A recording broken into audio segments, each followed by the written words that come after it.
The man never imagined that he had just achieved his dream of promotion and a pay raise, and before he even had the chance to celebrate, he was accidentally killed by criminals causing trouble. Jack was filled with regret, but fortunately, the gods offered him compensation. When Jack opened his eyes again, he found himself reincarnated into a world of swords and magic. Jack thought he was dreaming, but a giant dragon suddenly flying across the sky forced him to accept reality. At that moment, the voice of a god suddenly echoed. The god granted Jack several basic abilities and explained some fundamental knowledge about this world to him. After briefly understanding everything, Jack headed straight to the nearest town. Because he lacked any form of identification, Jack directly claimed that his profession was a healer. Upon hearing this, the guards immediately reported it to their superior, since healers were extremely rare and had to be treated with great caution. Thus, Jack was taken away by a knight named Lucy. However, because she was walking too fast, Jack tried to catch up, only to accidentally bump into an adventurer. Jack hurriedly apologized, explaining that he was a healer heading to the Healers Guild. Although the adventurer looked displeased after hearing this, he did not take any action. Jack then followed Lucy to the guild. The registration process went very smoothly. However, the conversation between Lucy and the receptionist left Jack deeply shocked, as Lucy's status seemed to be quite high.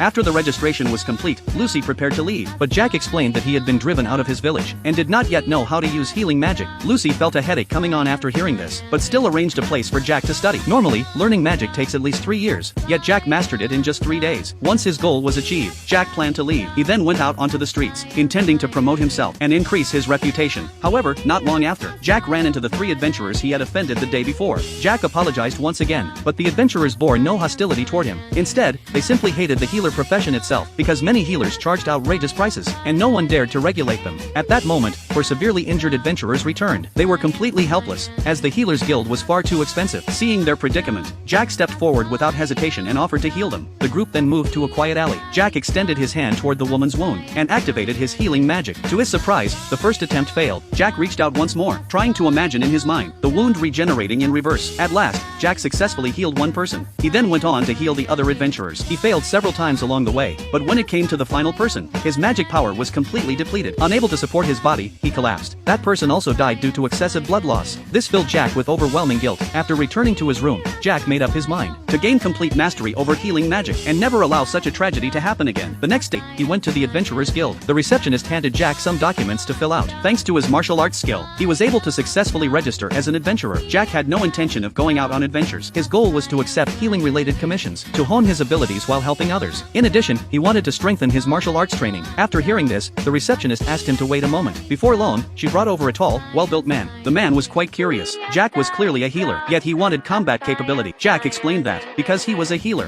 if he ever traveled alone, even the weakest monster could easily kill him. Therefore, he needed a way to protect himself. With that, the two reached an agreement, deciding to begin training the following day.